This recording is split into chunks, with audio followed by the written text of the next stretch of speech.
Greetings and salutations, one and all. How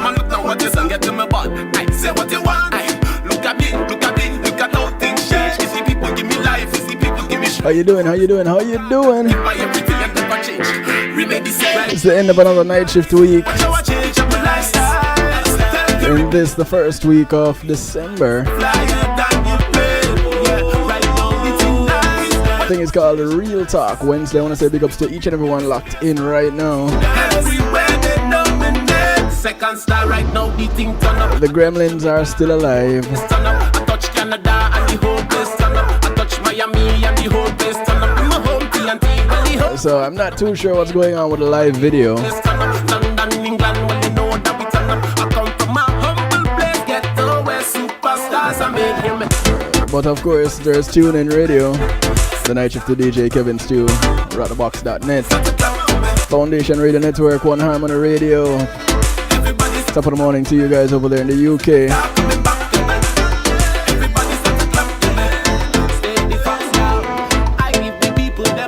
I want to say big ups to those who are in the pot, the stew pot. I encourage you to be interactive in the stew pot.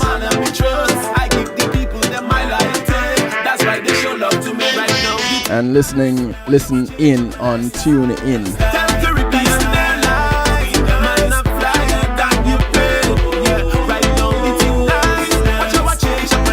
I want to say it's thanks to Pulse Media Group for sponsoring this segment of the show. Good evening, hashtag happy. Everybody come true, cause they know I mash it up. Every place that we go, every effective show. And the people don't know. Cause me come to mash up the place. Me come to make people wave. Make people get wonderful. As we establish connection to Dr. T. Everybody start to clap for me. Second star coming back again. This is on a second star. It's called Lifestyle. Everybody start to clap for me. Second star coming back again. Everybody start to clap for me. See, I was born in Lamont, but I grew up like guitar. From the day that I was born, I knew that I would be a star. Mama look, now what is and get to my butt. I say what you want.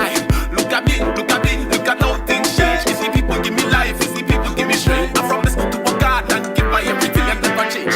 Remember this right now, eating nice. Watch how I change up my lifestyle. Tell Caribbean their life. Man, I'm flyer than you play. Yeah, right now, eating nice. Watch how I change up my lifestyle. People greet me with their smiles. Everywhere they know me name. Second star right now, the thing turn up. I touch Jamaica and the whole place turn up. I touch Canada and the whole place turn up. I touch Miami and the whole place turn up. My home TNT, well the whole city turn up. Anywhere that I go, man, the whole place turn up. London, England, well you know that we turn up. I come from my humble place, get to where superstars are made him. Everybody start to clap for me. Second star coming back again. Everybody start to clap for me. Second star coming back. Yeah. Everybody start to clap for me. Second star coming back again.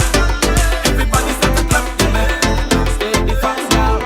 I give the people them all I be love. I give the people them all I be trust. I give the people them all I can give. That's why the people them show love to me. I give the people them all I be love. I give the people them all I be trust. I give the people them all I take. That's why they show love to me right now. Eating nice. Watch how I change up my lifestyle. Tell Caribbean their life. Man, I'm flyer than you play. Yeah, right now eating nice. Watch how I change up my lifestyle. People greet me with their smiles. Everywhere they know me name. Well, everybody let me start mash it up. Touch a big stage, touch a big show, mash it up. Everybody come true, cause they know I mash it up. Every place that we go, every effective show. And the people don't know. Cause me come to mash up the place. Me come to make people wave. Make people get wonderful up of vibes. Put your hand in the sky, yes. Everybody start to clap for me. Second star coming back again. Everybody start to clap for me. Second star coming back. Yeah. Everybody start to clap for me. Second star coming back again. Everybody start to clap for me. Once again, welcome to everybody who have it locked right now. Everybody start to clap for me. Second star coming back. Yeah, everybody just start to clap for me. Clap for me. Second start coming back. Yeah. Everybody start to clap for me. Second start coming. And speaking of clapping, Everybody start I want you all to join with me in introducing my co-host for the evening. As a matter of fact, it's not even my co-host. I am facilitating her show tonight. Those of you who are long-time listeners to the show may remember Dr. T. And boy, I can't even remember how long ago it was now. But ladies and gentlemen, if you saw the post today, I am introducing to you at this very moment the one and only Dr. Taniesha Burke. You text in the message section when you need me to speak. Dr. T. Hello. Good evening, good evening, good evening. Or, well, I should say good morning to you. Yes. Ladies and gentlemen, the one and only Dr. T. And, boy, it's been a minute. It has been a minute. Yes, it has. I can't even remember how long ago it was now that I first had you on the show. I would say maybe 4 or 5 years I was ago. thinking around about 4 years ago. Yes. It was definitely before I left Canada. So yeah, and Mhm. and you've left Canada about 4 years now. Yes, almost 4 years. Okay, so those of you who are just tuning in, tonight I am facilitating. It's the Dr. T show tonight. I am only a conduit for the knowledge that is going to be imparted on us. Dr. T, boy, I'll let her go through it. It's a long, it's a slew of things, but she summarized it. She summarized it nicely in a nice little package to say who Dr. T is. Ladies and gentlemen, Dr. Taniesha Burke, once again. Dr. T, for those who are new and those who can't remember as far back as 4 or 5 years ago when you were first on the show, like me, I remember you though. Could you just give a quick overview of who you are and what you do? Well, based on my accent, I'm Jamaican, and I wear many hats, but they all fall into making sure the family is okay. So I am a researcher. I am a developmental psychology, and I'm, in addition to cross-cultural psychology researcher. So that's one hat. The next one is that I am a certified positive discipline parent educator. So I basically teach parents how to discipline their children effectively. I'm a family relationship coach. So lots of times people just don't want me to be teaching them how to parent, but how to navigate the whole family dynamics in an effective way so everybody.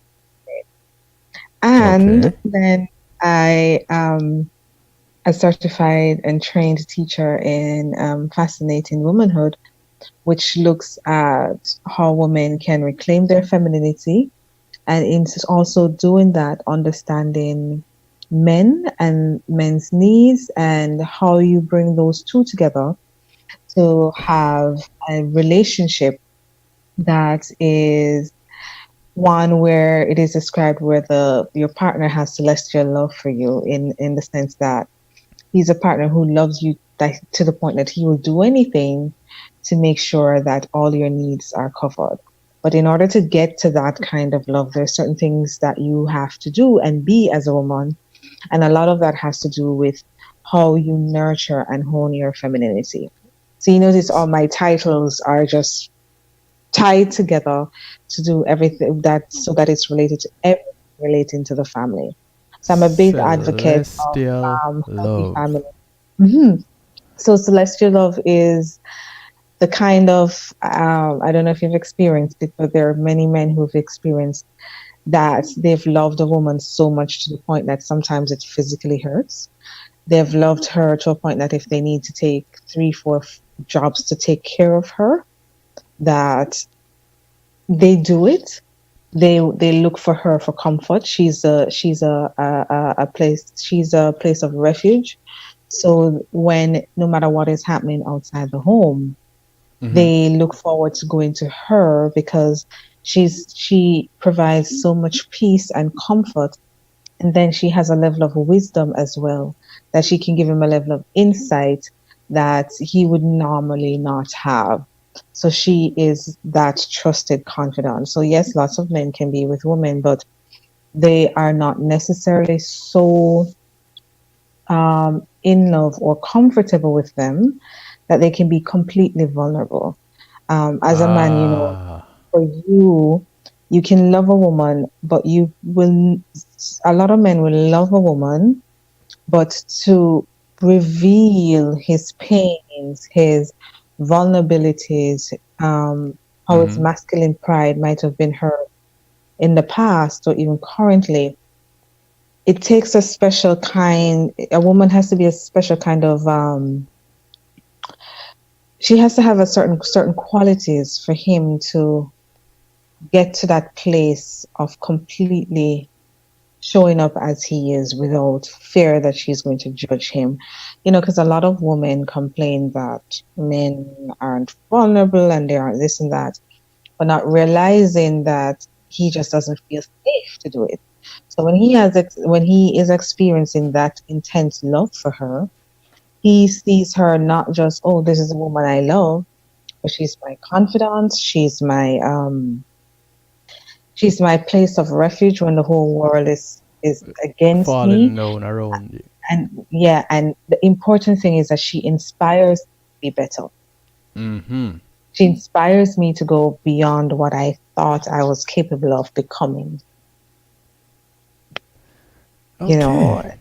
yeah, and there are people in relationships, but unfortunately, That's they're not deep. experiencing that. Mm-hmm. And women have asked, how can I inspire my man to be that way? But you have to be a woman who a lot of people now would describe as, in a traditional sense, very feminine. Mm. And there are lots of aspects of being feminine. But we can talk about that another day. We're talking about Yeah. children tonight, Yeah, we're talking right? about children tonight, but that overview was quite important Yes. because it sets up something coming up later on. Yeah. So for me, I should mention that I my the whole purpose of my business is to strengthen the family and to help you to create generational success. A lot of people think generational success is money, but yes, that's a portion of it. But generational success is the emotional well-being, the mental, psychological well-being of everybody in the family Mm-hmm. is optimal, right? And also the financial aspect. So for me, I advocate traditional families Right. because children need both masculine and feminine in their lives, preferably in Mm-hmm. their home.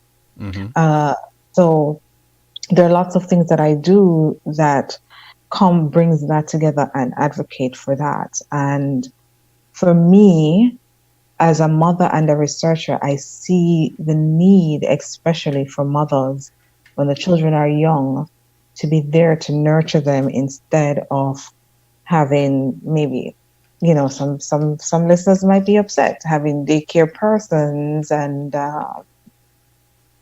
maybe just leaving them with family members or older siblings and that kind of But thing. Dr. T, in Hmm. in the US that I live in, Yes. that is the kind of lifestyle that is the norm.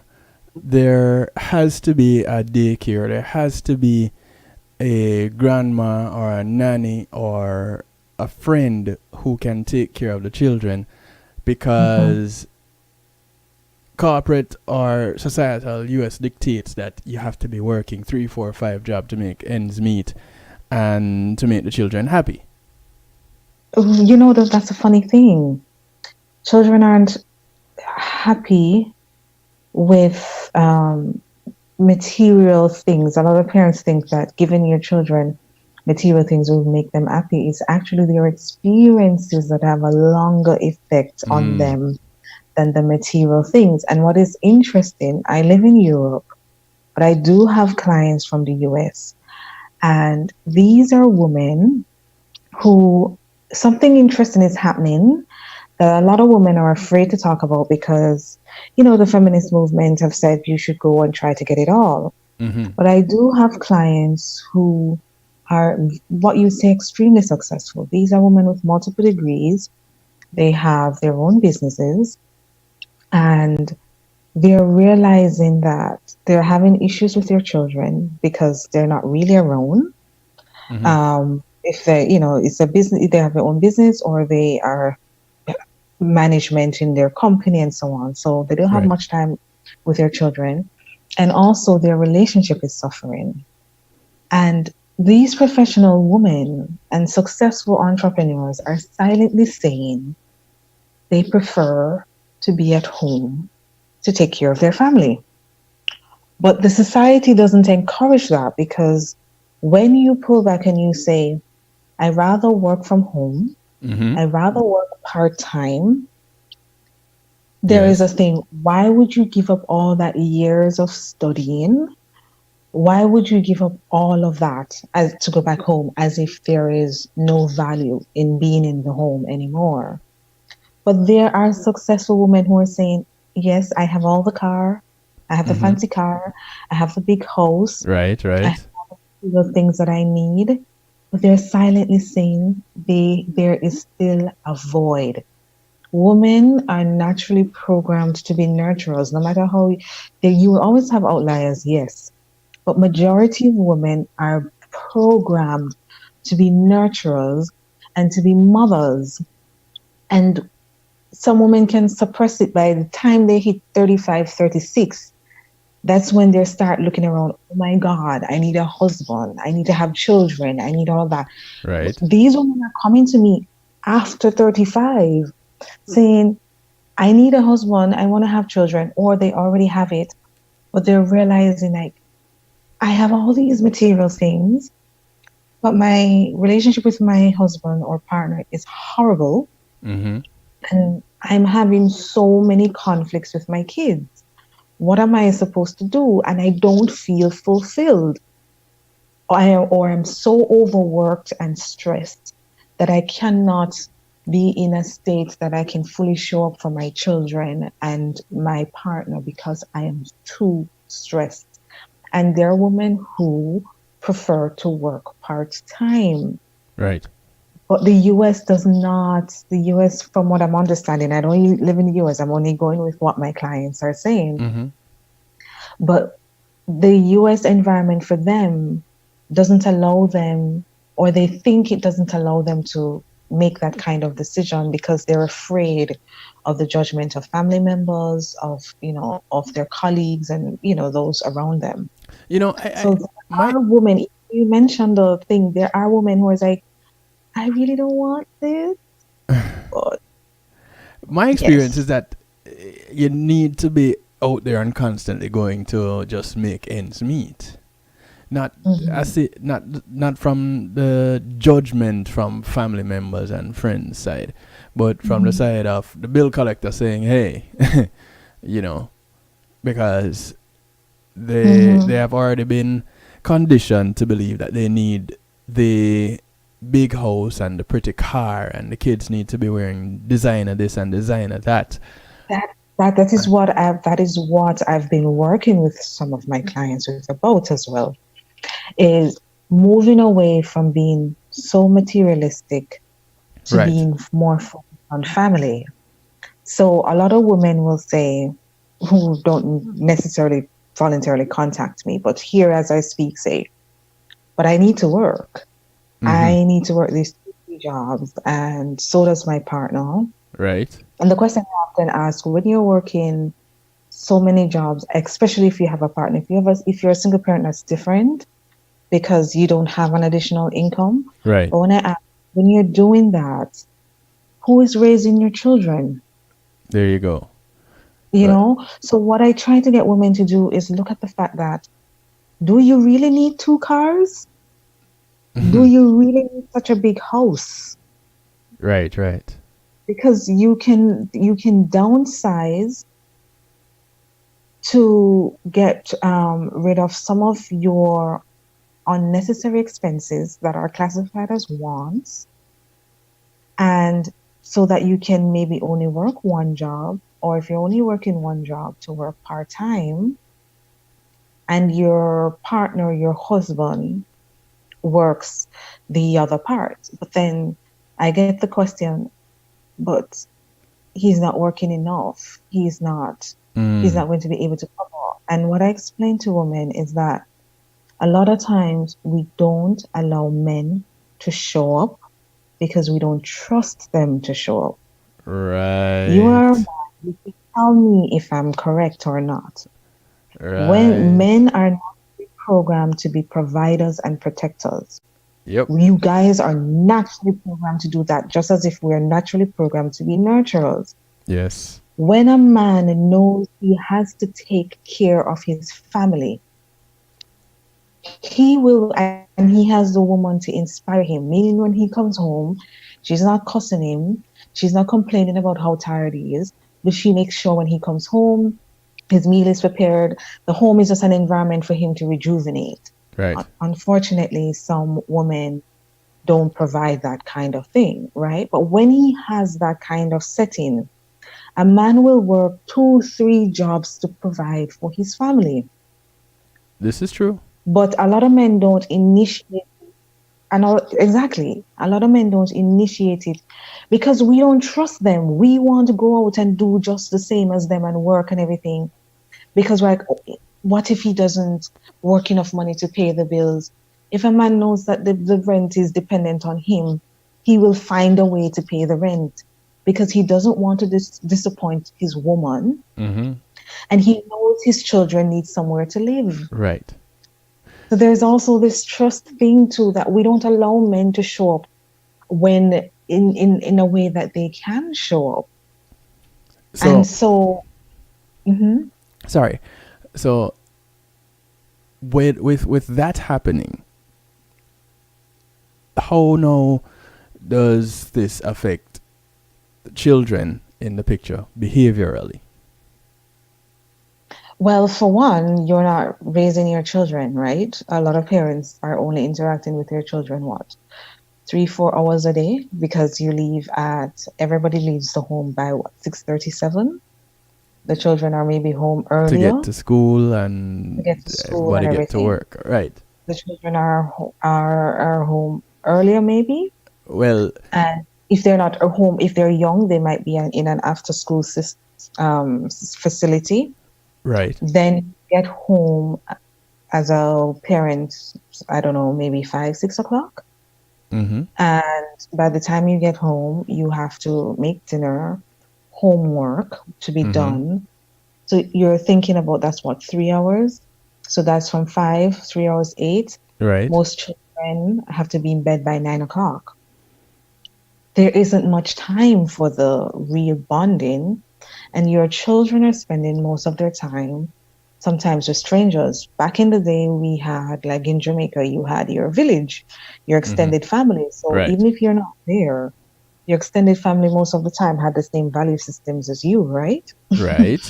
There isn't much to worry about. Now your children are with strangers, or they're more hooked to the electronics. So Mm-hmm. your babysitter is your TV, your computer, your laptop. What is Telephone. happening? Cell phone. Parents complain, our cell phone. Mm-hmm. Parents are now complaining that, the level of commitment that we had to our family, children are not that invested in it. A lot of parents feel like you're selfish. You're not thinking about Mm-hmm. everybody else in the family. There's no kind of commitment that they are used to. How can Yes. you have that commitment if you really didn't spend much time bonding together? Right. That's a question to ask. And then you do have some children who unfortunately will act out because, again, children have a natural need to have a sense of belonging and connection. Yes, they know you are working to take care of them, but that does not replace the need that they have to really connect with you one-on-one. And that doesn't come by buying material things. That is satisfied through connecting with you. And some parents are so tired that they really only connect with their children when they assume the children are doing something inappropriate.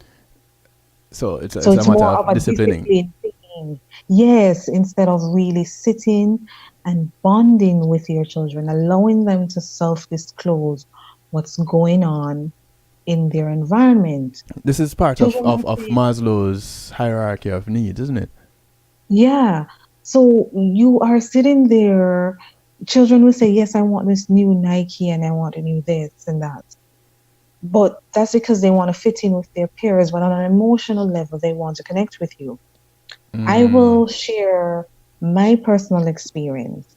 Since I had my son 12 years ago, I've always said, any job I take, and again, this is where we don't realize that we are the ones who create our lives if we're really determined to create it. Right.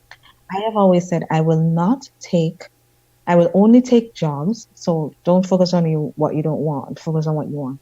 I said I will only take jobs that allow me to work mostly from home. And I've done that all his life. It means that yes, I've missed out on a lot of material things and that I would prefer to have. Right. But last year, he said something to me.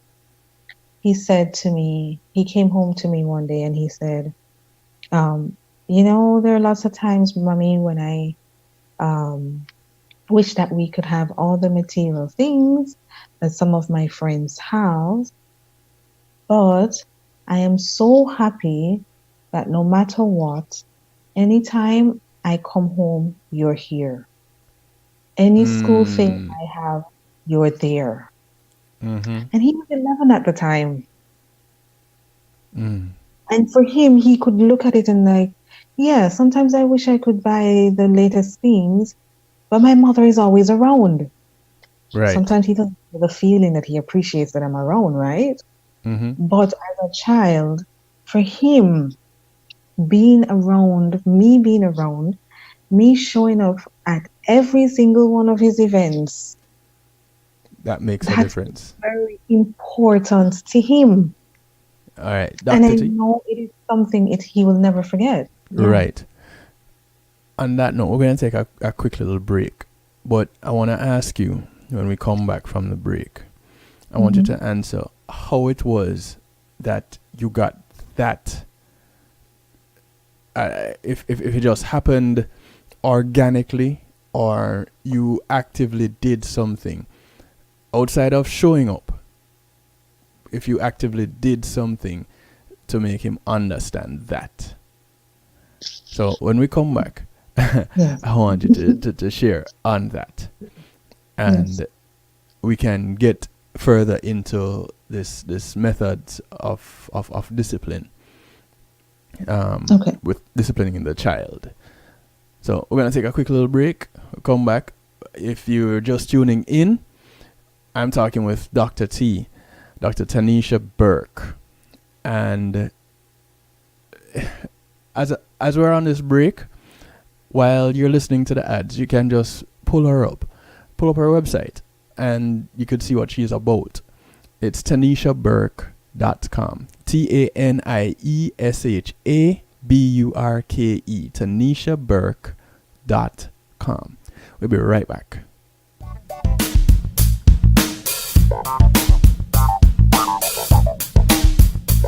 Quality Media Group, innovative streaming and recording, has done it again. A new way to get your business in full view of your neighborhood consumer through AdShare TV. It's available in your neighborhood today. It's easy. Just call us 754-999-6020. Become a host today and place a TV monitor in a strategic location so it's easy to see. Get a 1-minute video ad or longer that plays anywhere in our network. Can't be a host? No problem. For a few dollars, we'll run your 30-second video ad. A host can run announcement specials like buy one get one free or discount ads. Let's turn your flyers into a 30-second video with music or a voiceover, or let us create and run your video ad with a spokesperson. Take advantage of our early enrollment discount. Join us today. Your ad will be seen at least 30 times per day in your AdShare TV neighborhood. It's easy. Just call us 754-999-6020. AdShare TV, part of Pulsing Media Group.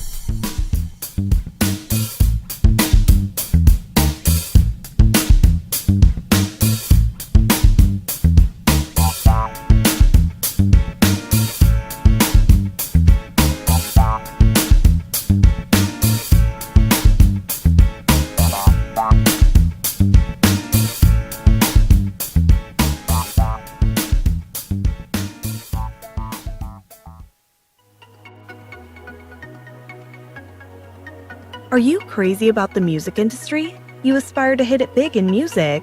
Or maybe you've sweated out a soulful killer beat and are now stuck finding it's not as easy as it looked. Oh, but it can be easy for you with JTMC. We've been there. We know how it feels. So we solve challenges like production, promotion, marketing, branding and development, and more. With over 30 years of experience, JTMC is a one-stop shop for artists. We handle your graphic design, writing services, PR, as well as event planning, e-blasts, artist management, and bookings, so also your website and social media needs as well. We're experts in using creativity to persuade audiences on behalf of artists, drawing on our diverse experience to create projects that connect with audiences intellectually and emotionally. Artist success is everything to us, and our years of experience and commitment will be behind you for every one of your needs. If you've got music for the world to hear, whether you're a new or established artist, visit us at jtmcenterprise.com. Roll out with Island Rock Music and have fun. Check out the quality apparel at islandrockmusic.com. Designed for you and your crew. Hear the music, feel the breeze, with selected tracks and more. Available now from the online store at islandrockmusic.com. islandrockmusic.com. Log on today and ride with us. Step in, this a roots vibration. Step in.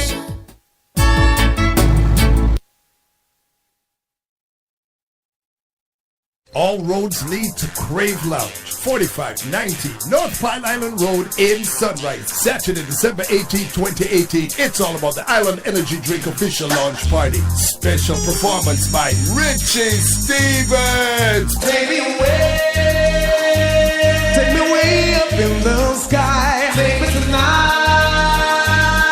Performing live alongside ED.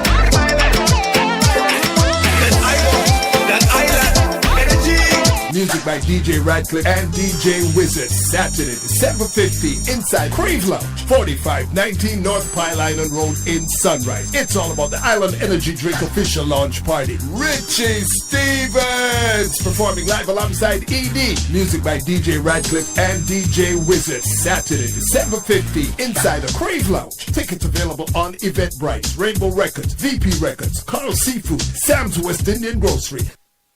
It's Christina representing for DJ Kevin. You see me, I say, I don't know the boss. You see me, I say, DJ Kevin's Stew and the night shift radio show. Yo, it at the thing, turn up the thing loud. Whoa, DJ Kevin's Stew at the heart of a champion. Never underestimate, just choose him. The silver line behind the dark clouds. DJ Kevin's Stew, believe him, and that's no doubt. Salute the night shift radio show, Christina. It's a hot it up, loud. The beast. Yo, it's your boy Frano. Yo. Remember when the little bit, yo. Now with your clothes, I run up and down. Sunday evening time, gone about, girl. We never have no troubles. I just hear fun. Reflecting on my life, reflecting about the good old days.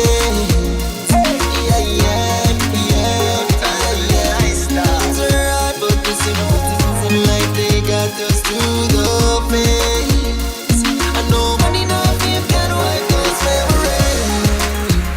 We keep praying,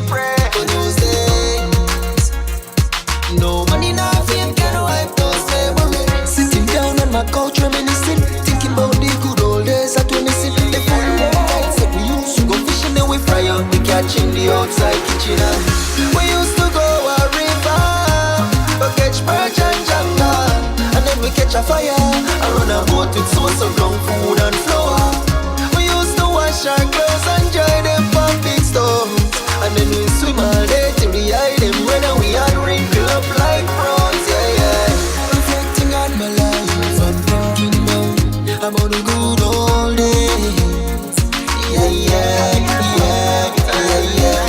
Times are hard, but the simple things in life, they got us through the face. And no money now for you can wipe those memories. We can pray for those days. No money now for you can wipe those memories. We used to play rubber ball cricket, 3 pieces of bamboo stick, make the wicket. The bat them a coconut bunker, use make it if you LBW, the umpire juke it on. I remember when we used to spend our homemade gig them in St. Catherine. Yeah, yeah, yeah. I remember when we used to play in a clean white sun in an Atobe. Yeah, yeah. And I remember Sunday dinner chicken rice and peas, carrot Kingston Square, had a little milk and Guinness. Yeah, yeah. I remember sitting in the trains, eating star apple and chilling in the cool Jamaican breeze. Reflecting on my life, I'm thinking about the good old days. This is the sound of Frano. Yeah, The track is called Good Old Days. I want to say thanks to GMAT Music Solutions for sponsoring this segment of the show. Thanks to Pulse Media Group for the previous segment. Once again, I want to apologize for the absence of video on kevinstew.com. But you can still listen to the show and tune in radio. The Night Shift with DJ Kevin Stew, rockthebox.net, One Harmony Radio, and across the pond over there in the UK. Well, Foundation Radio Network in Florida, clintonlindsay.com, and across the pond, One Harmony Radio. Yeah, let's not get them mixed up. And tonight, it's Real Talk Wednesday. Happy Hump Day to you for those who had not wished a happy Hump Day. We have Dr. Taniesha Burke with us tonight. And Dr. T is talking to us about positive disciplining. Mm-hmm. That's the umbrella topic tonight, and some of the what would you call them, spines of the umbrella, some of the stems, are what we've been touching on. Yes. Mm-hmm. Yes. And it's a topic that is, I would consider, very controversial. There are people who believe that a certain way of disciplining, because they don't have physical scars, it means that it's okay and it is successful. And they think that because if they aren't forceful and harsh and punitive with their children as if they're still on the slave plantation, that there's no way they can be competent, capable human beings, and that's not true. And you meaning what? If they don't get spanked? Yes, a lot of people believe that the reason why children nowadays are so disrespectful and not behaving and all of that is because we're not violating their physical autonomy by beating them. You're dressing it up. Violating. No. It's like, okay, physical punishment, threats, and all of that, that's a form of what people would say authoritarian parenting. So that's being firm, and there's no level of kindness. So what happens to some people is that they grew up with that, and they had their experience with it and said, I don't like it, I will do differently. Unfortunately, what they do is then they go, so for example, authoritarian parenting, which is just being firm, is on one end of the spectrum. And then they decide to go to the other end of the spectrum, which is more permissiveness, where they allow their children to do whatever they want. That's not what I'm advocating at all. I'm Okay. advocating in the middle where, yes, you are firm, but there are also certain kindness that is there. And one of the things that I'm advocating is that you're not supposed to put your hand on your children's bodies. You know, if you go to the phase that if you think about it like this, um, a woman should not allow a man to hit her to express that he loves her. A man who hits a woman should be imprisoned. He should be charged for assault. We all agree with that, right? Okay. Yes. But how can you then turn it around and say parents who hit their children, they're expressing love? A man who hits his woman, is he expressing love? There's a certain level of cognitive dissonance that's happening with us. But we hit our children because we love him. We love them. A man could say, I hit my wife because I love her. But What's the that difference? isn't that what exactly what the man says though. Exactly. But why would you accept one and not the other? Let me go ahead and say this. For those of you listening in and want to ask Dr. T any questions, the stew pot is still available, which is the chat room on the Night Shift to DJ Kevin Stew page, the kevinstew.com site. But you can call or text. The phone line is still available. 773-789-STEW, 773-789-7839. You can call in, you can text in if you're shy and don't want to talk. And express your views or ask your questions. Mm-hmm. So we do encourage you to do that. All right. So you're saying if with children, if you spare the rod or if you give the rod, you're not saying that you love. Even if you give the speech, this is going to hurt me more than it hurts you. Don't think about it. You as a man saying to your wife, I'm going to hit you now because, you know, I love you and I want the best for you. Let's go even further. I'm a researcher. Children in Jamaica, there are data there that shows they experience a sense of cognitive dissonance. There are children who report like, I don't understand how my parents can say they love me, but they hit me at the same time. And somehow over the years, as we become adults, we just accept it as a form of love. But why would you accept it as a form of love? But when a man does it to a woman, what's the difference? Tell me the difference between a man saying, I'm going to give you some hits because you've been bad and you need some correction. And I'm doing it because I love you and I have the best intentions for you. Why can you not accept that when a man does it to a woman, but you can accept that when an adult does it to a child? Why? What's the difference? Because they're young and they're inexperienced. Okay, if they're young and inexperienced, it is our responsibility as adults to teach them appropriate behavior without violating their autonomy, their physical body. And there's an interesting thing that it's uncomfortable for some people to accept, but the data is there. When children who are physically hit, they are more, I would say, have to be careful how I phrase this. They're more at risk for sexual abuse. And you're like, hitting and sexual abuse? Let me tell you why. When you hit a child, you're violating their sense of physical autonomy. So you're telling them that their body really doesn't belong to them because when you misbehave, I am going to hit you. And they think that it's okay for somebody to do something to their body without their permission.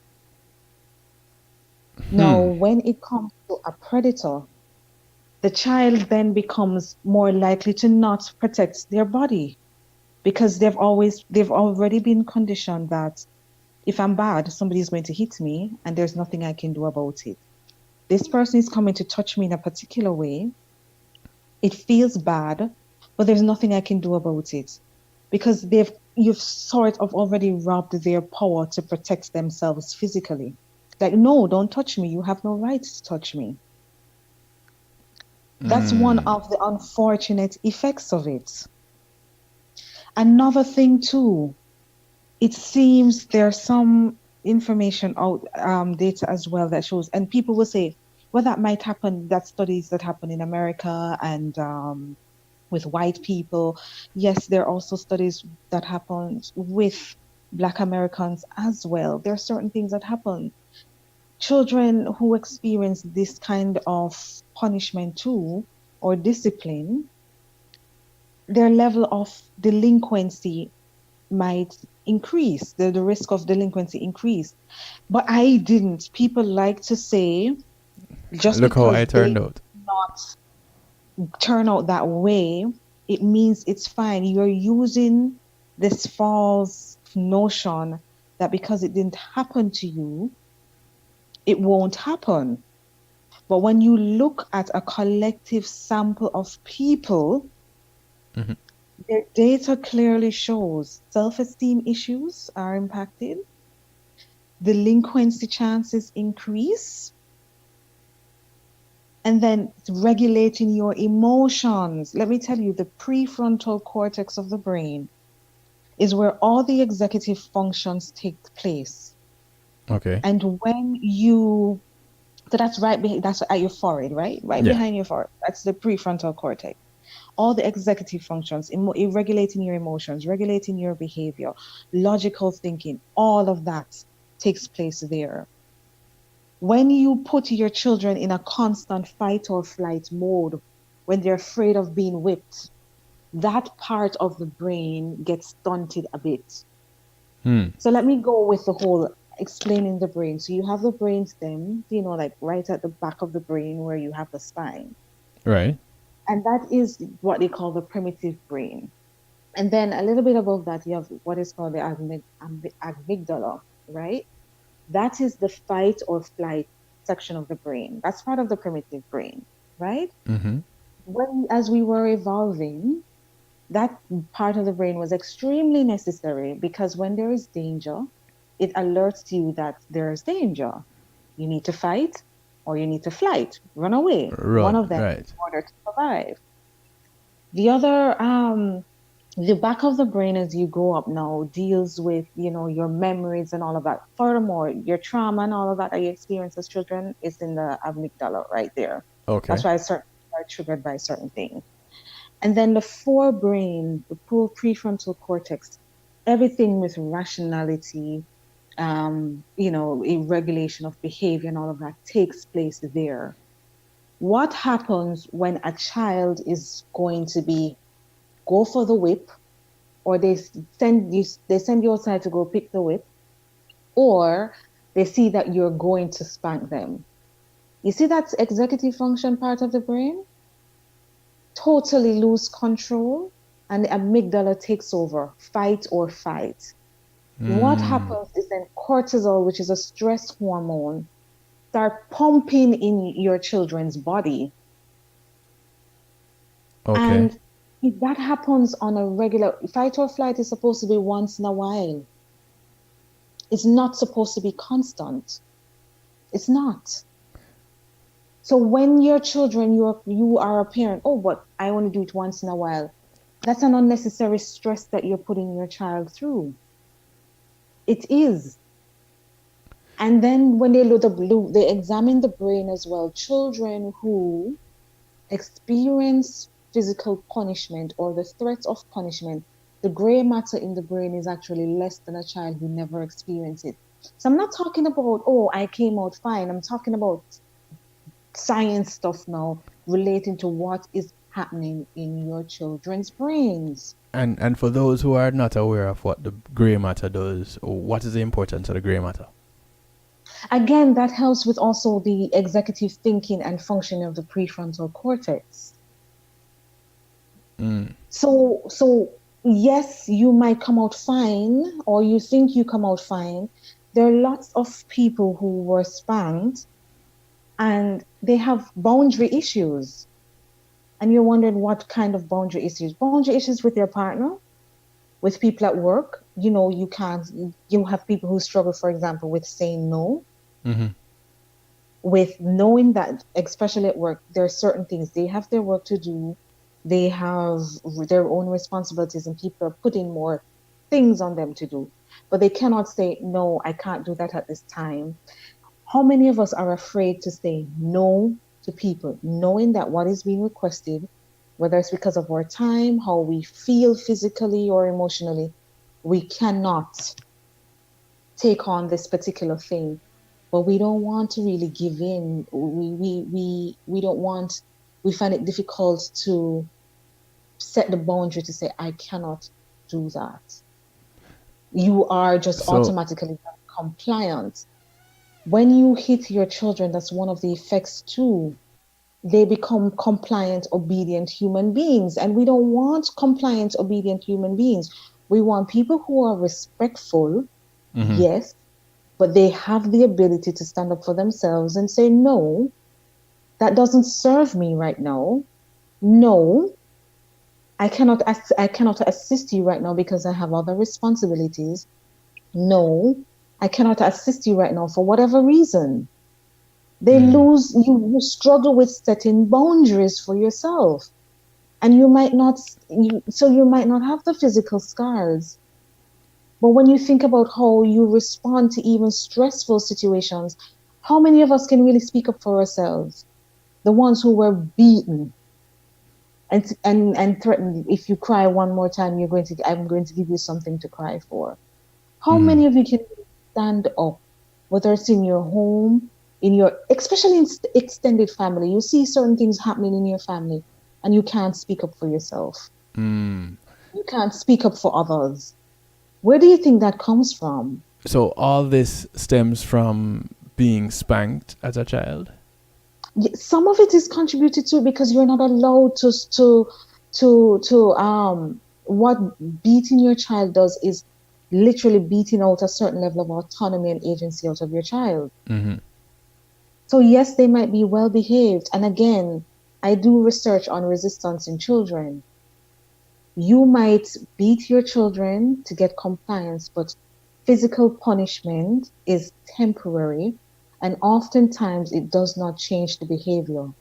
There are three R's that are consequences of punishment.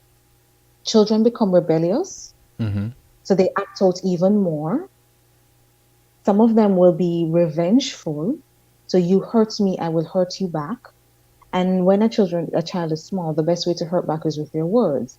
Right. I don't hate you, you're mean, you're this, you're that. The other one that is parents might think, okay, my child is behaving is the one of retreat. So those are the three effects of punishment. Rebellion, revenge, and retreat. Let me tell you what happens with retreat. These are children who will say, I'm a bad child, I'm good for nothing, because again, this whole beating your child and telling them they're bad, they develop as they're more at risk of developing low self-esteem. And then the second effect of retreat is being sneaky, which means to you they're not doing anything wrong, but they find ways to hide exactly what it is they're doing. Right. So you temporarily stop the behavior, but you have not necessarily changed the behavior. And then some people might say, but the child doesn't do anything. Children may say, I fear my parents, but would you prefer your children to fear you or respect you? There's a fine line there, isn't there? If you respect is a natural thing that you can develop for anybody based on how they treat you. Fearing your parents is because you do not, again, fight want or the flight. consequence. You don't want the consequence, but you don't want to experience the stress that your body goes through when the fight or flight is activated. Your heart rate increases, you get tense, you get nervous. Some people might get headaches, some people might get stomach aches. You don't want to experience that. Right. At all. And that is what happens when you fear your parent. And fear is putting all that stress hormone in your children's bodies. That is unnecessary. So people might say, but if I don't beat, then what do I do? There is That's the million teaching, dollar question right there. exactly, teaching logical, having your children experience logical consequences and natural consequences for their actions. Okay? Logical and And natural. natural consequence. So natural consequence is, for example, you live in the States, it's cold. You don't go outside, you go outside and you decide that you're not going to wear a jacket because you want to feel cool. What's going to happen? You're going to catch the cold. That's a natural consequence. So as a parent, you allow that to happen? If your child life is not in danger, let them experience the natural consequence. If their life is not in danger, let them experience it. But To know for themselves that you go outside without your jacket, you're going to get a cold. we You also forget your teach them. homework, hold on. You forget your homework, you're going to fail your test. Right. Again, you're trying. The aim of being a parent is teaching a child to become capable and competent. Right. And sometimes your children have to experience. There are lots of parents who their children, for example, call, I forgot my homework. Okay, thank you for telling me you forgot your homework, but you will have to explain to your teacher why your homework is not there. Right.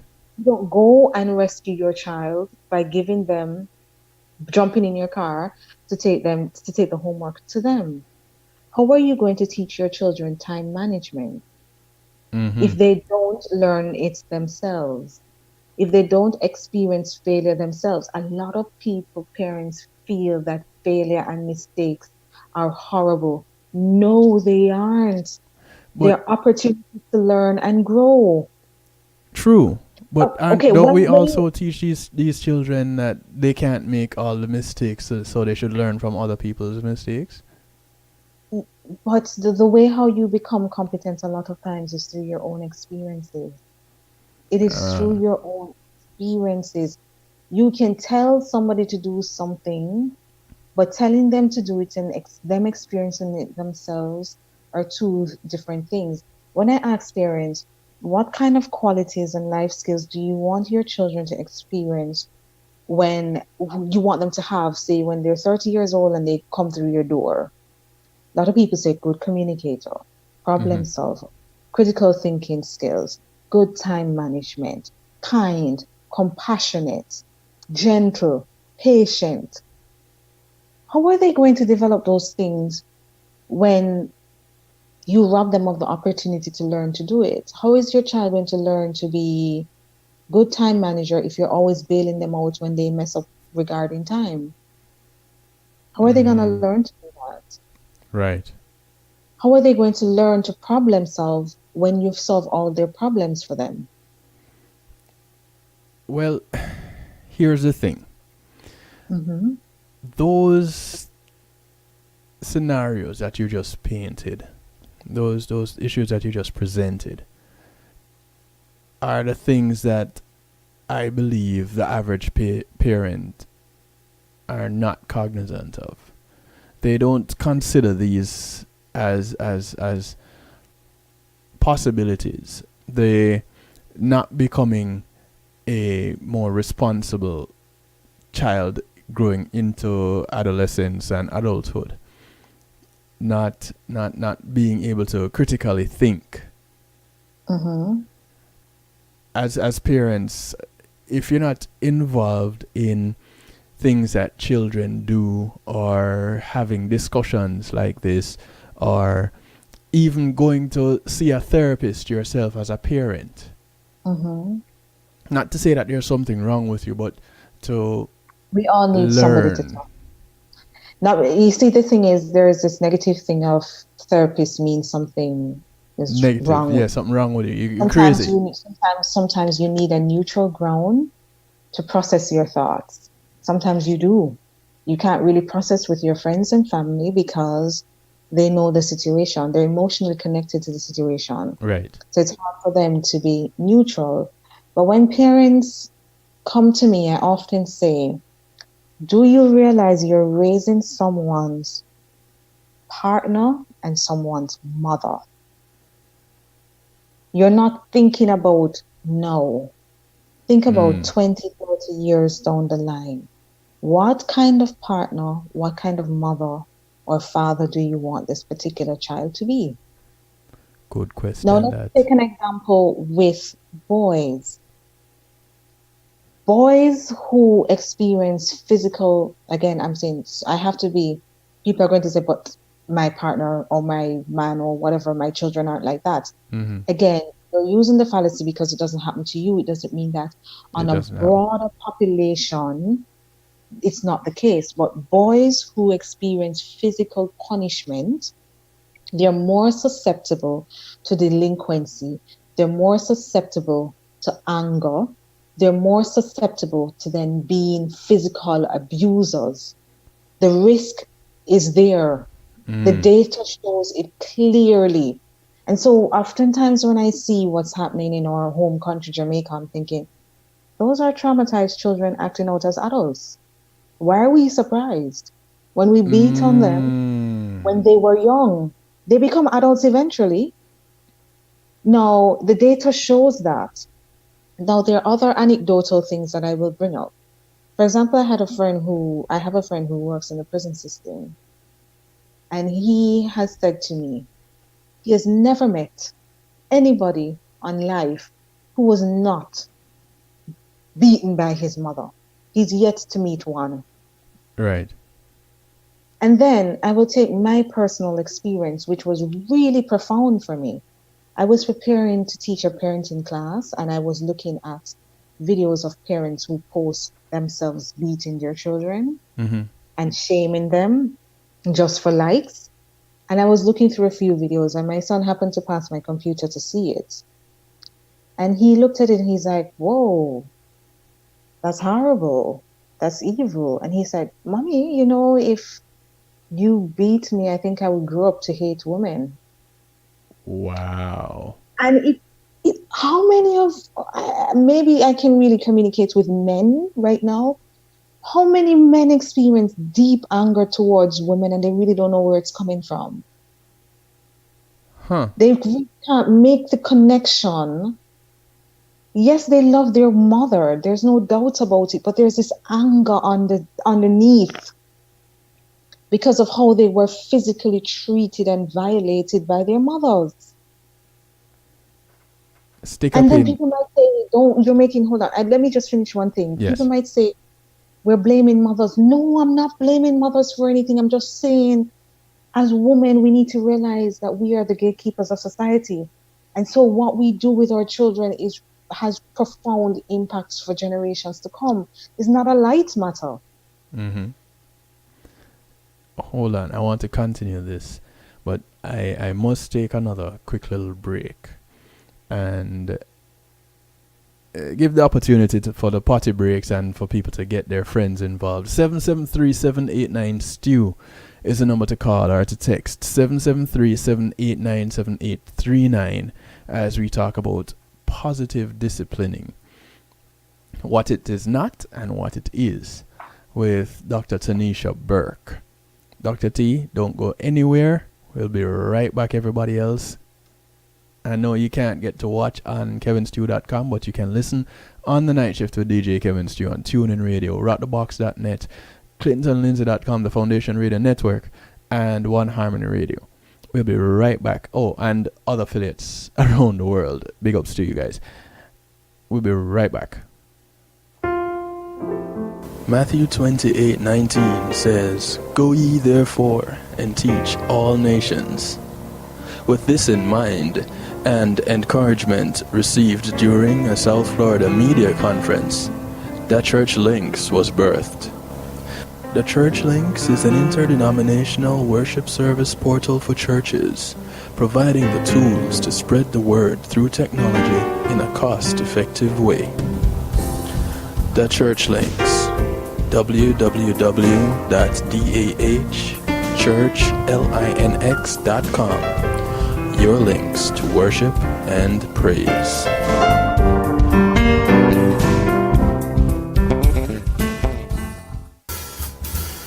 When being in the moment is priceless, consider the ability to share that moment. If you can video it, you can broadcast it. And Pulse E-Media Group has the tools you need. Weddings, birthdays, funerals, graduations, church services, parties, seminars, you name it. Pulse E-Media Group can provide you with a secure medium controlled by you to broadcast your event. Contact us at www.pulsemediagroup.com for more information. Pulse E-Media Group, when being in the moment is priceless. All roads lead to Crave Lounge, 4590 North Pine Island Road in Sunrise. Saturday, December 18, 2018. It's all about the Island Energy Drink official launch party. Special performance by Richie Stevens. Take me way up in the sky. Take me tonight. Performing live alongside ED.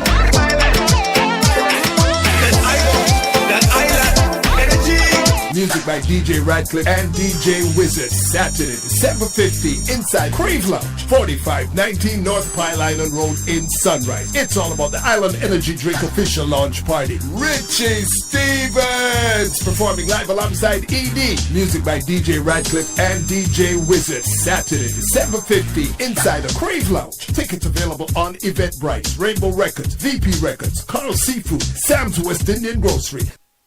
Hi, this is Cara Manti, and you're listening to DJ Kevin Stew, and this is The Night Shift.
Who's gonna stand up for the children? Sound of 13-year-old Deandra. A song written by Hopton the Pen Lindo. It's called Hands in the Air. For those of you just tuning in, welcome to the show. It's Real Talk Wednesday. tonight. I'm just facilitating. I want to say thanks to JTMC Enterprises for sponsoring this segment of the show. Ladies and gentlemen, with me tonight, I'm the facilitator. So our presenter tonight, Dr. Taniesha Burke, aka Dr. T.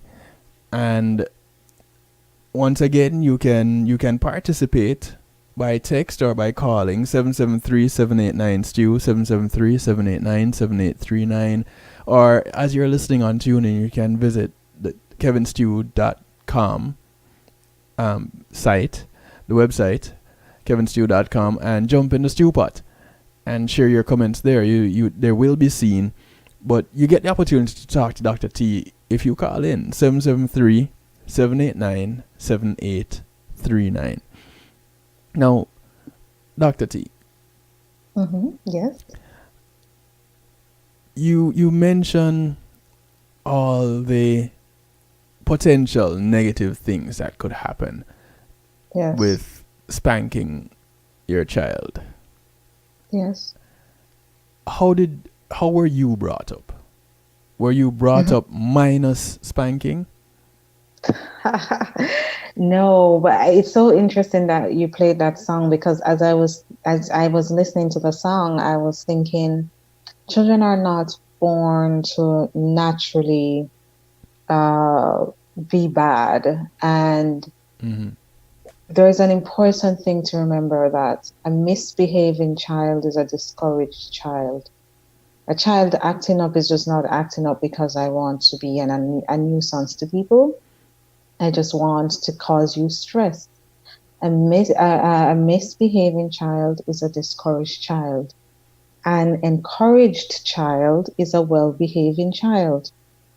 So if you can get that, and then I will go through how you can accomplish that, you can eliminate a lot of the behavioral issues that you have in your children. You don't have to treat them as if they're cattle on a farm, of hitting them and to get them in line to do what you want to do.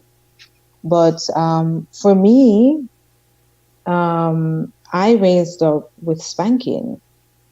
And people are like, but you see, you turn out all right. You have a PhD, you this and that. Everything is okay. Right. Not necessarily. One of the things that shows up in the data was that what I struggled with as well. Even though, yes, I have all these multiple qualifications. Yes, I am somebody,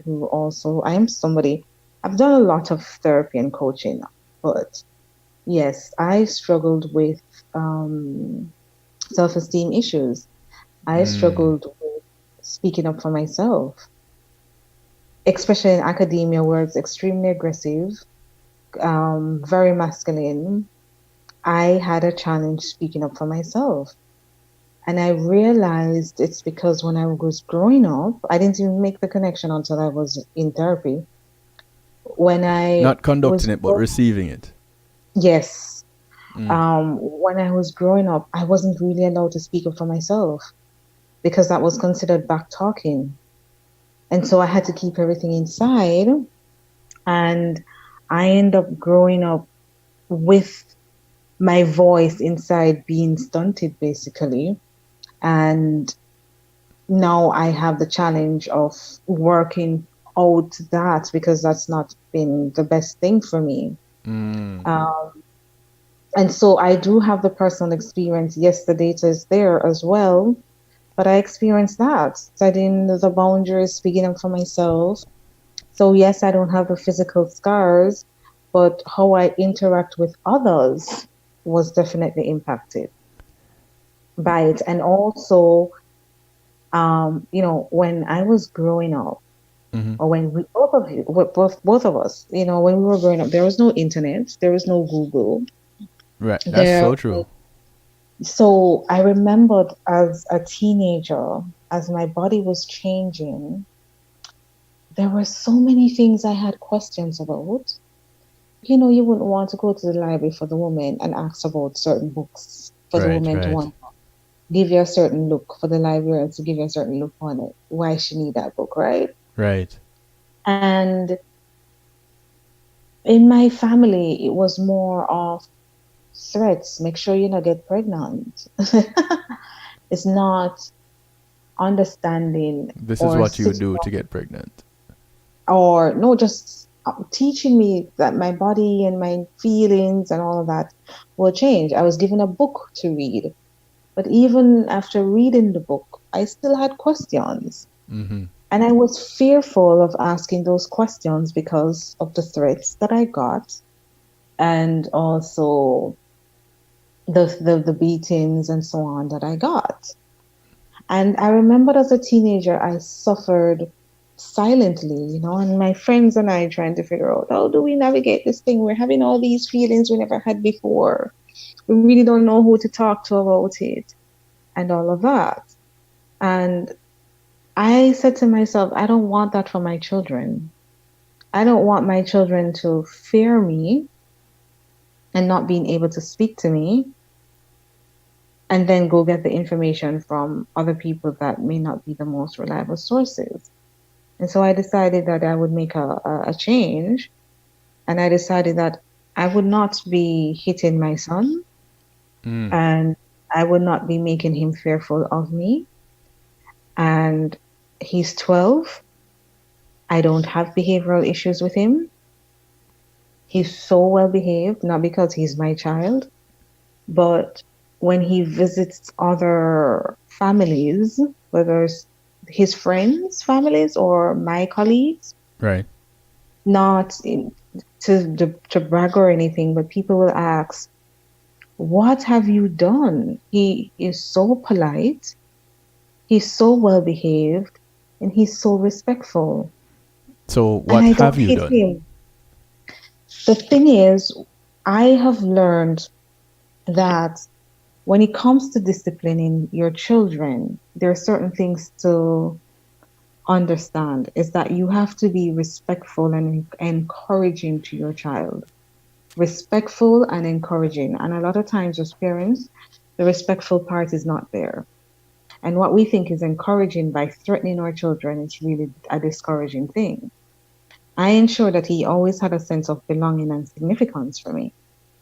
And when he misbehaved or did an inappropriate behavior, I would look at it as an opportunity for him to learn certain social and life skills. Instead of saying, don't do that. And I give him a certain level of autonomy so that he can learn to become capable as a child who's growing up and going through his transitions. And that's how, that's just overarching things. But if you look at, if I can give specific parenting advice, so many parents struggle with back talking. Right. And with the back talking, you might want to hit your child. Well, the misguided goal of back talking is power. A child is communicating to you that I only matter or I am only heard when I back talk. It's like I have to exercise my power for you to give me any sort of attention. Like, I need my voice. I think what you're doing is unfair, but you're not giving me an opportunity to share why I think it's unfair. And as human beings, we try to beat this thing out of our children, but let me tell you, as human beings, we have a natural, innate desire to protect our autonomy, no matter how old you are. So even as a baby, if they don't want to be held, they act what out. do? They wiggle. They wiggle out of your hand and cry. Right. That's protecting their autonomy. It starts from baby stage all the way up, right? So we have this natural urge to protect our autonomy. And when you feel that being violated, you want to stand up for yourself. You can't help it. And children will just start back talking and say, no, I think that's unfair. And parents are like, stop back talking to me. I already tell you what is supposed to be done.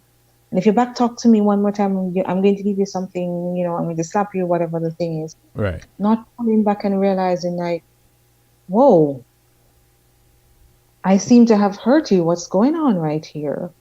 Instead of stepping back. So when I hear, like, there are one or two times where my son will backtalk, he's not immune to it, but it's an alert to me that something is going on that I need to look at. So the rare occasions that it happens, I pull myself back and I would say to him, for example, I seem to have said something to hurt you or you think is unfair. What's going on? And he will sit and tell me from his perspective why it's unfair or, why it's unkind what I'm doing.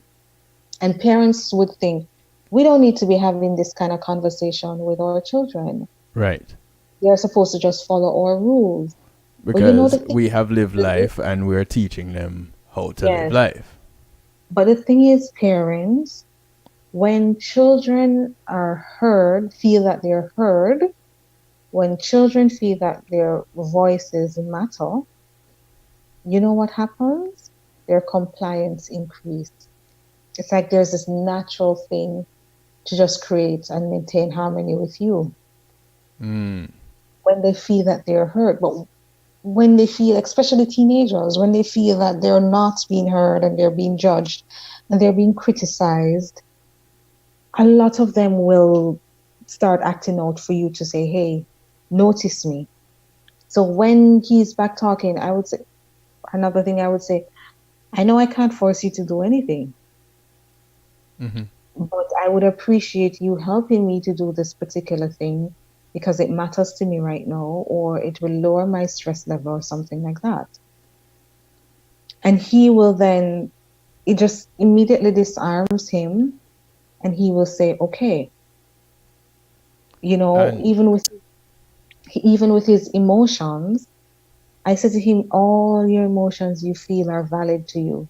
Every single one, whether they're the good, the bad, the in-between, all of that. But guess what?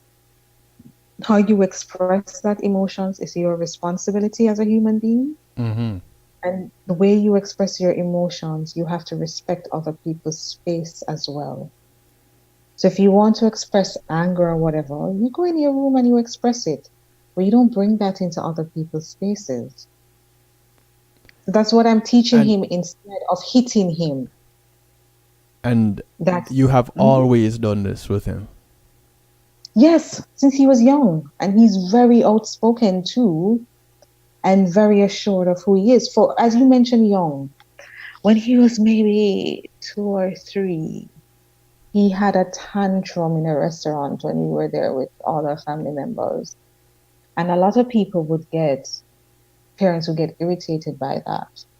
But remember, at 2 or 3, you're still trying to navigate all these emotions that you're experiencing, especially even at 12, 13. But at 2 or 3, you really don't have the language skill set yet to fully express what you're experiencing. Right. So you act out in a tantrum form sometimes, right? Right. And what do a lot of parents do? They hit the child.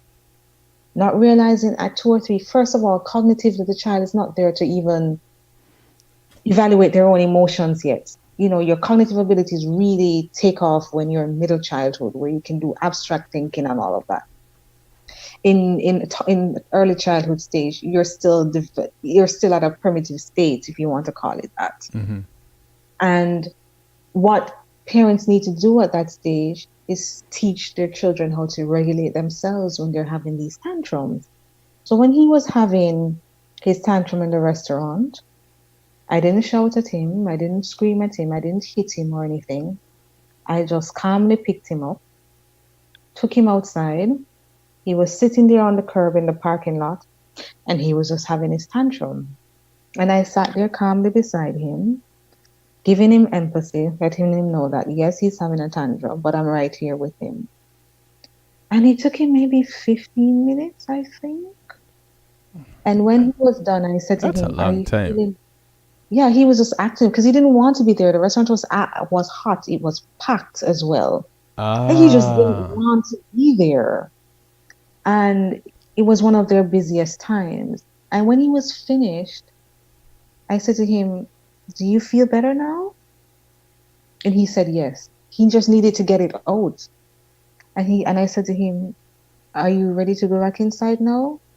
And he said yes. And he got up and held my hand and we walked back inside. And that was it. He's had tantrums at home already as well when he, at that age. And I allow him because I know I'm sitting here in awe. You can't express yourself. You're just developing words. You can't. And when he's done, I'll say, okay, do you feel better? You want to take a bath? Or do you want something to drink? But as he got older, then I started to teach him that when he's angry, like when he's having a tantrum, I'll give him the words. Are you angry? Are you feeling frustrated? Are you tired? Because sometimes children have tantrums because they're tired. Mm-hmm. And we as parents tend to forget that. We have them on the road all day, thinking that they can keep up with us when they really can't.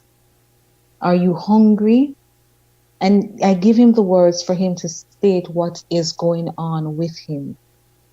And so he has a level of emotional intelligence that a lot of people are amazed by, but it's because I taught him from that age to be able to identify the emotions that he's experiencing and then to help him to process or to handle that kind of emotion. So, yes, I will say, are you tired? And he's like, yes, I'm tired. And then I said, next time you're tired, just say to mommy, I'm tired, I'd like to go to my bed or I'd like to be alone right now. When he's frustrated, I said to him, you have all right to say, I need my alone time. And it's fine for you to have your alone time. And another thing, when we are parents, when we are having conflicts, right? We think that in this moment, when both of you, your emotions are high, that's the time you want to lecture to your child, tell your child to do whatever. Again, let's go back to the brain. Mm-hmm. When your emotions are heightened, your prefrontal cortex is not working. What kicks in is your fight or flight mode. And when you're in fight or flight, you and the child are in that same space. There's no level of rationality. There's no level of logical thinking, right? But a lot of parents are afraid to lose control and power. So what they do, they even beat down even more to hold on. And even though there's this tension and I'm going to hit you and I'm going to this and that, and the child is flaring up as well, that's when you want to discipline. Your child is not hearing you during that time. And it's not because they don't want to hear you, it's because the brain, that part of the brain is just not functioning at that point. So the best thing to do is to say, we need to split.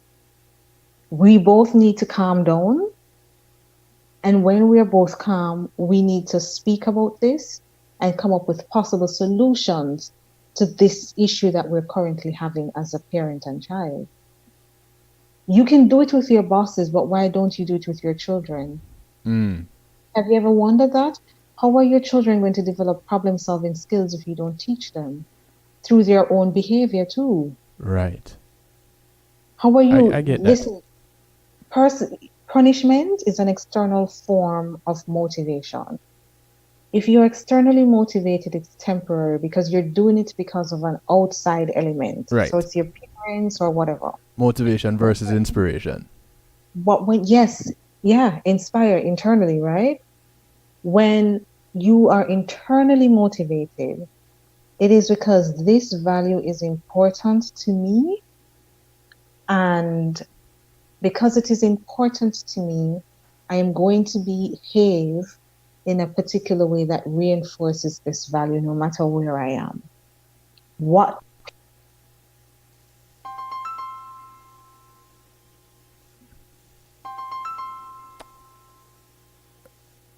They are behaving because they want to avoid being spanked.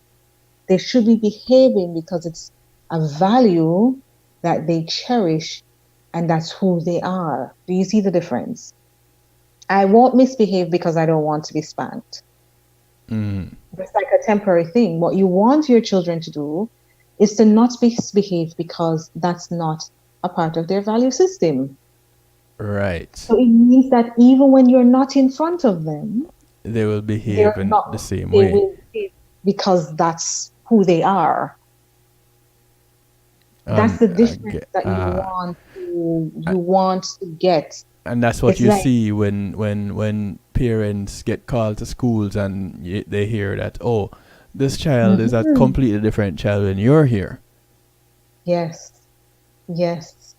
So when we get back to the part where there are inappropriate behaviors, or for example, your child shouts at you and get angry at you or whatever, um, you tend to want to lash out through this harsh punishment,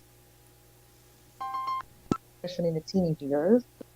And we don't realize in the teenage years that the data shows that cross-culturally, when children are entering the teenage years, parental-child conflict increase naturally, no matter which culture you're from. Right. And that is because parenting is actually going against what is happening with the child. When you enter the teenage years, it's like something is activated for a sense of increased autonomy. And then it conflicts with the parenting. So that's why the conflicts increase. But then once parents and child kind of find their way to balance, and that usually happens around 14, 15, the conflicts kind of plateau. And by the time they're exiting the teenage years, it starts to decrease. You can't get rid of nature. But when a child is acting out, remember parents, and child who is acting out is discouraged. There's something that they're discouraged about. How will hitting remove that discouragement? How will it remove it? Your child is back talking to you. How will hitting the child remove that back talking? Instead of taking a step back and say, whoa, validating the child's experience. You seem angry. You seem sad right now. What's going on? And the child would say, I think it's unfair because X, Y, and Z.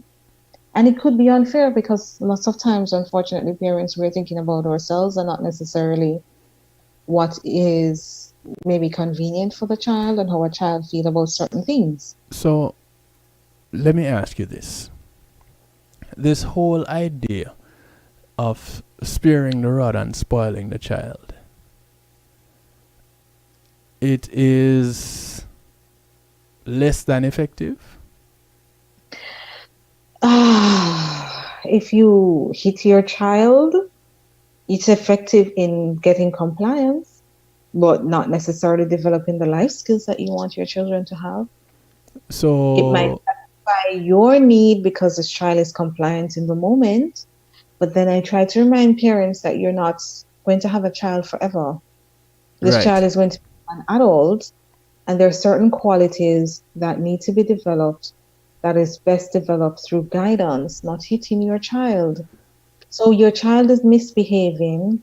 You need to find out why instead of hitting the child for misbehaving. It could be that they're misbehaving at home because they're being bullied at school and you don't know about it. They could be misbehaving because they feel a sense of disconnection from you because you're working all the time and you're not showing up for them. So how do you know that when you hit them? You're behaving like a bad pick me. I'm so disappointed. You hit. Where's the conversation about what's really causing, what's the root cause of the problem? Hitting doesn't solve the root cause of the problem. It solves the symptom.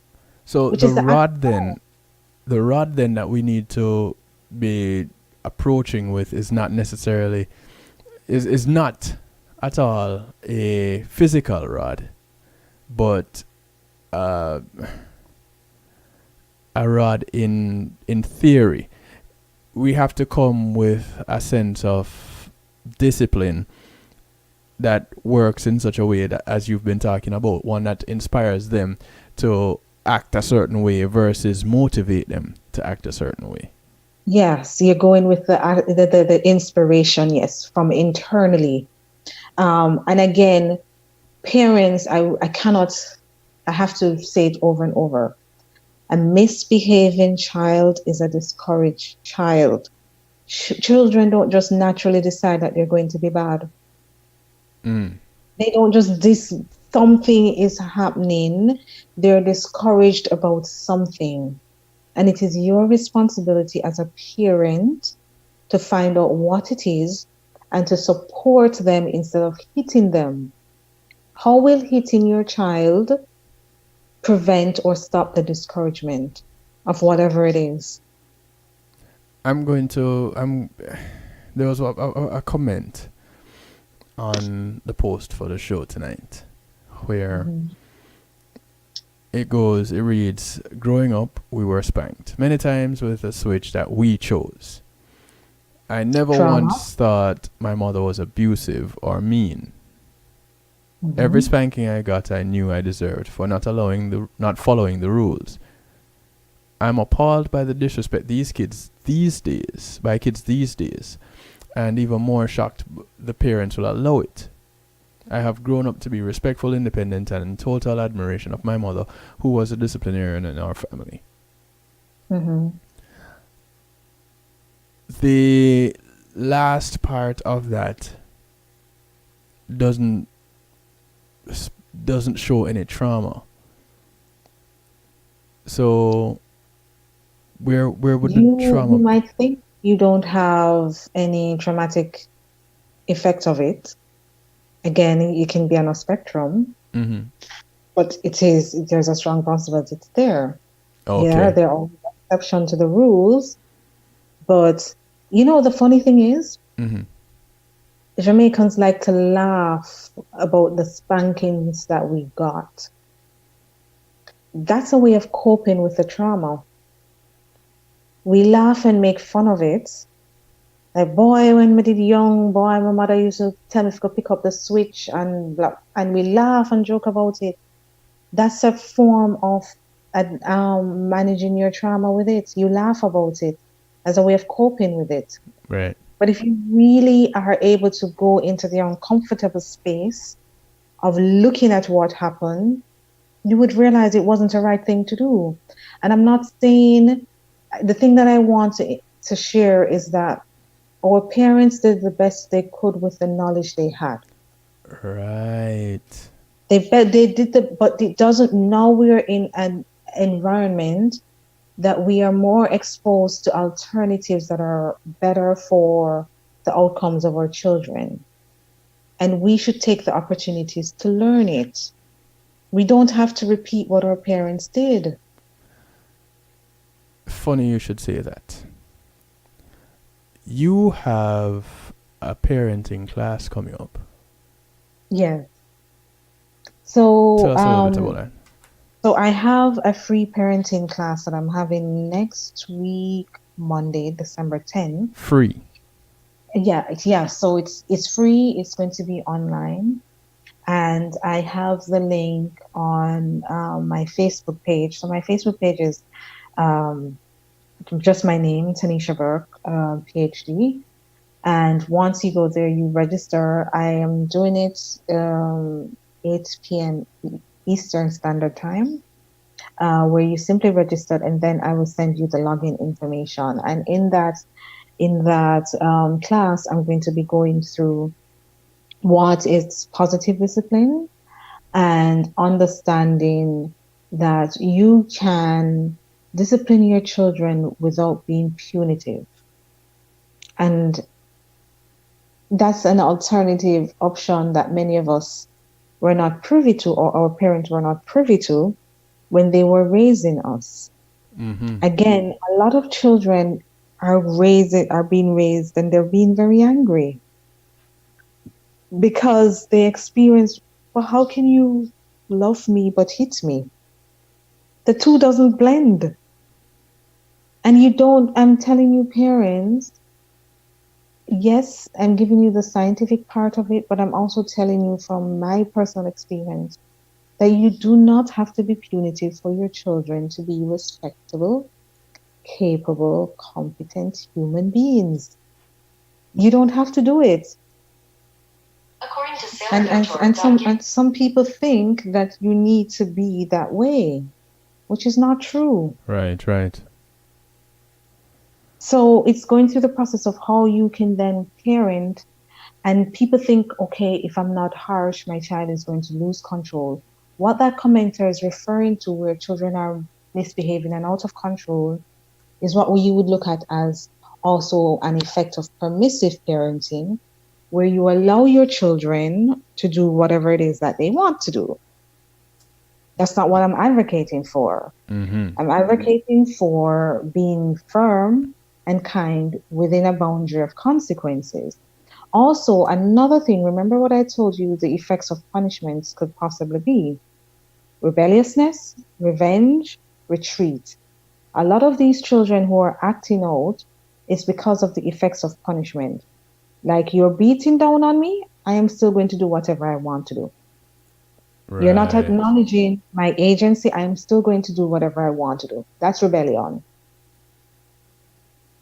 And they act out on you and they say nasty things, or they might hit you back.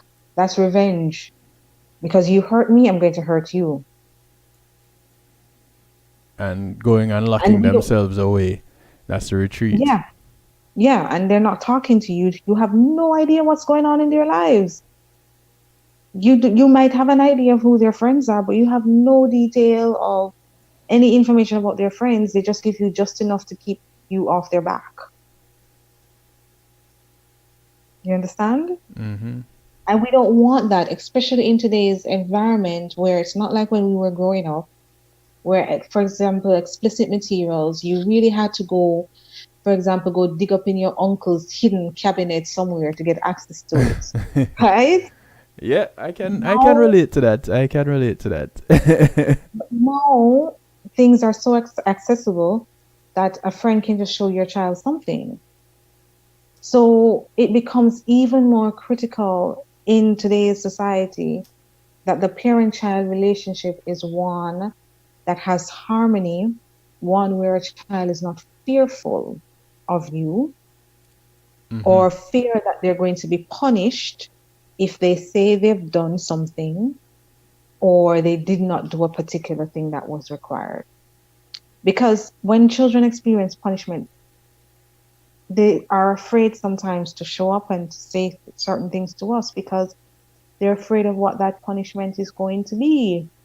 Right. So they got a bad grade at school, they hide the paper, and you don't know anything about it until they have parent-teachers day. Why? And then the teacher. Because they were afraid of being punished. Right. So if you shift from the punishment, where children experience the natural consequences or logical consequences of their actions, they come in with a bad grade.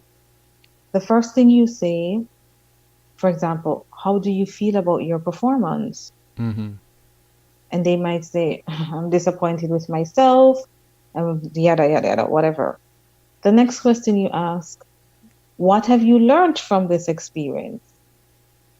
And they might tell you. And if they don't, then you can probe them some more. So based on what I've learned, what do I need to do differently next time around so I don't experience getting this bad grade? Which one is more empowering? That's the how do you fix it, yeah. Is it the beating that you get bad grade? Or is it this method? Which one is more encouraging to you? That would be the latter. Exactly. So in the parenting class, that free online parenting class that you're going to do on Monday, what time are you doing it? It's 8 p.m. Eastern time. Okay. So the login, the registration information is on my Facebook page, which is just my name. So Taniesha, Taniesha Burke, Burke, and the registration is there for and that's Taniesha Burke, PhD. Yeah. Yeah. I did put the link in the comments section under this post. So those of you who are listening, you will see it there, and you will see it on the post in the archives as well as on the website. So no need to fear. And if you don't see it and you need a quick reminder, go ahead and drop me a line. You know how to reach me. You listen to the show all the time. You know how to reach me. Just drop me a line. There's something else I want to give an example of as well. Sure. Like parents get a call that the child was disrespectful to a teacher, Mm-hmm. and you come home and you beat the child for being disrespectful to a teacher. Yeah, that kind of temporarily solved the problem, but you haven't found out why the child was quote unquote disrespectful to the teacher. Sometimes it's one of the parents and what they have Not taught, only that child. Exactly, or not only a lot of people don't realize that children sometimes act out at school because of the stresses that are happening at home. At home, There yes. could be marital issues. There could be financial issues that the child is scared about because they know that maybe mommy and daddy or one of the parents going through bankruptcy. Somebody has lost their job. Then they're exposed to more than they need to be exposed to as a child. Again, remember, they're still in the process of learning how to regulate their emotions. By the way, the prefrontal cortex don't develop fully until we're 25 years old. So a lot of times, some things that we're expecting from our children, developmentally, the brain hasn't caught up yet. Mm-hmm. It's not an excuse, but it's just a reminder. So you have a child who is acting out at school. It may be because of the stresses that are happening at home, and that child doesn't know how to regulate their emotions. They don't know how to process what's going on at home. And they have all this pent-up anxiety, anger, fear, whatever it is. And they take that to school.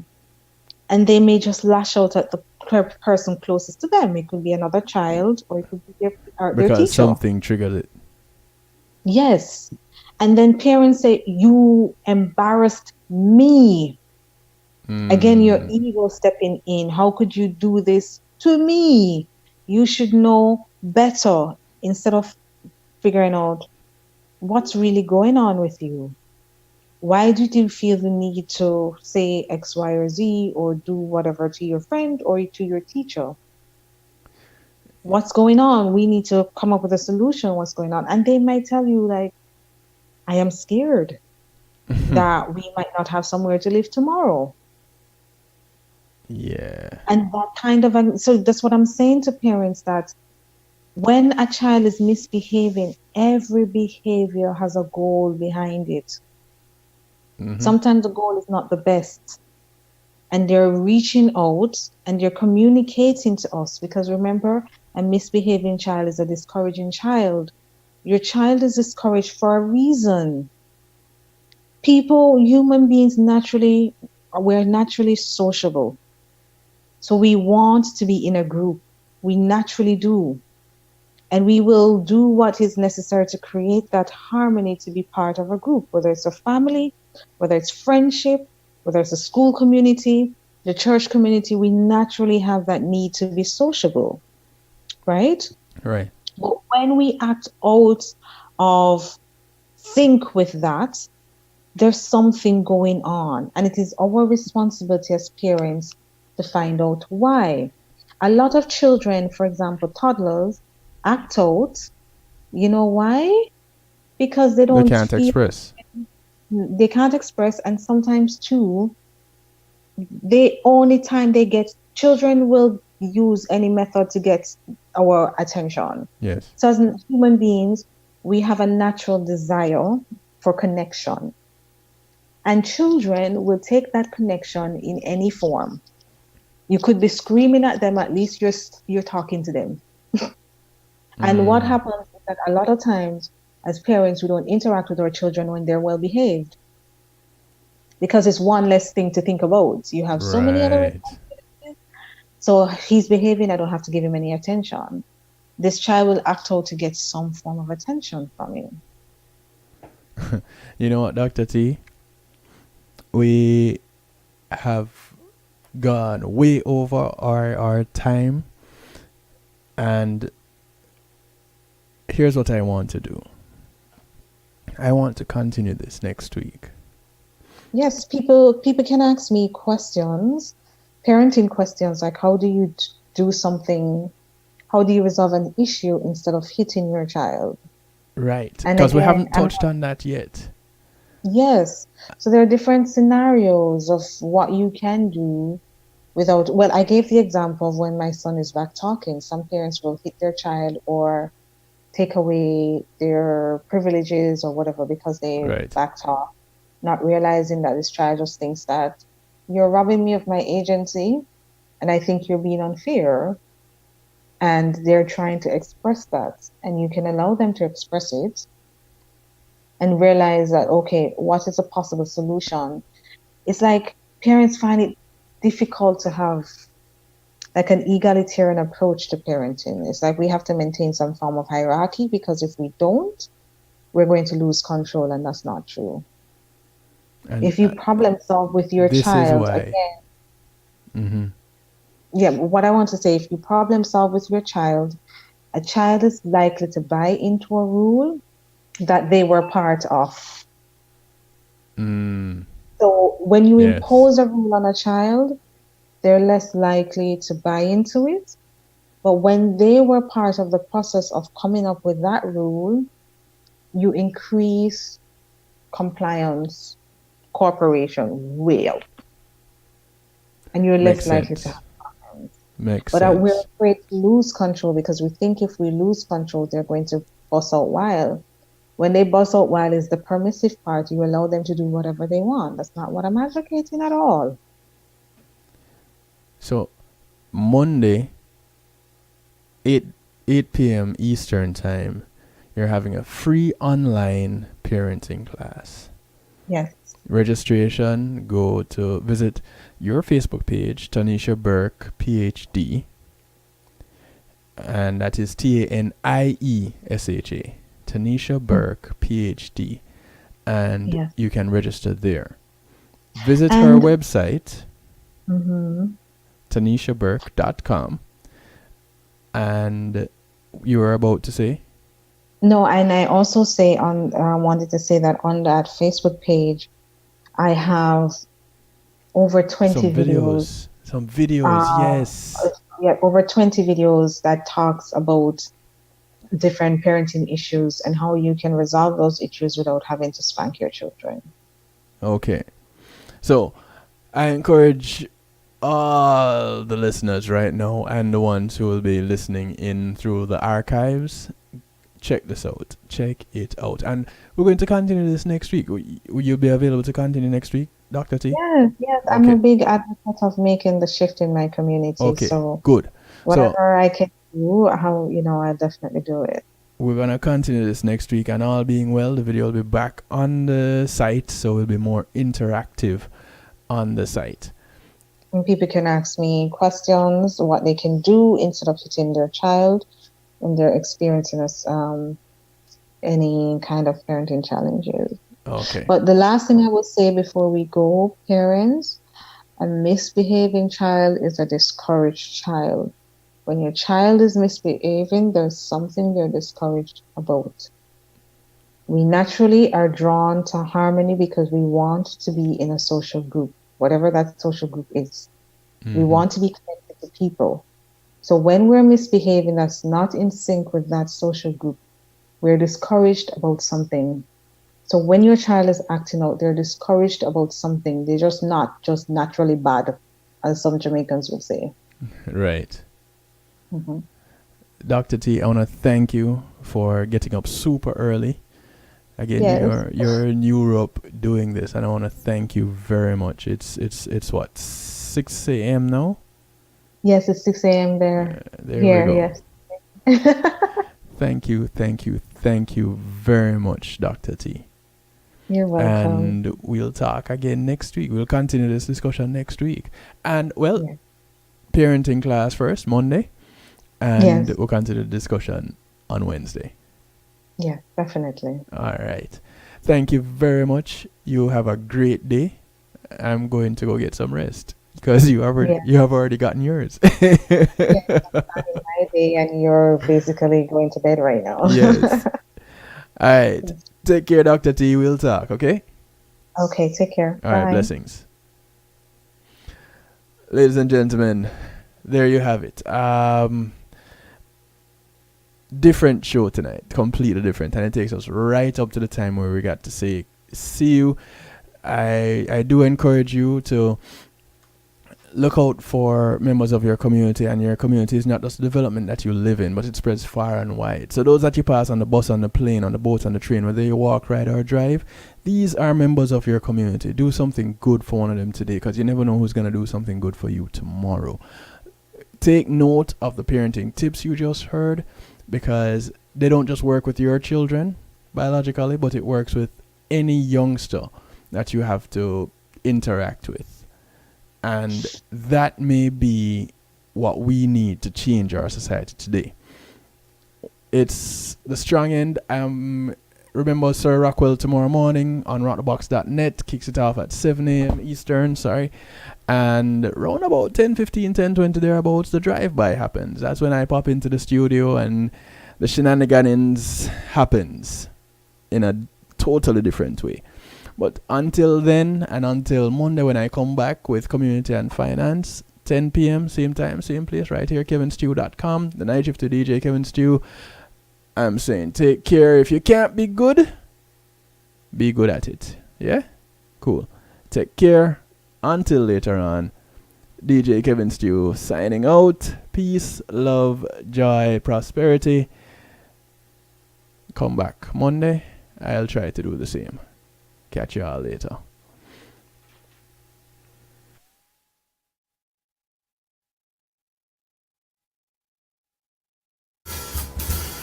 When being in the moment is priceless, consider the ability to share that moment. If you can video it, you can broadcast it.